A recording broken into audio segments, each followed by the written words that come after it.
Badan Meteorologi, Klimatologi, dan Geofisika (BMKG) Kota Palembang mendeteksi 12 titik panas atau hotspot untuk suatu saat bisa menyebabkan kebakaran hutan dan lahan di Provinsi Sumatera Selatan. Titik hotspot tersebut dengan tingkat keyakinan di atas 50 hingga 70% yang terdeteksi di sejumlah daerah di Sumatera Selatan. Kepala Seksi Data dan Informasi BMKG Kenten Palembang, Nandang Pangaribowo, mengatakan belasan titik hotspot tersebut mulai terpantau sejak 10 hari terakhir. 12 titik tersebut menyebar di wilayah Ogan Ilir OI, Ogan Komering Ilir Oki, dan Muara Enim.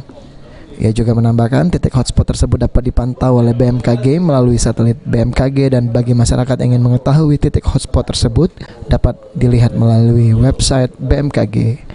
Untuk pantauan hotspot dari satelit BMKG yang kita pantau di Provinsi Sumatera Selatan sudah hampir lebih dari 12 titik hotspot sejak pantauan 10 hari terakhir. Namun demikian itu tingkat keyakinannya masih di atas 50 sampai dengan 70%.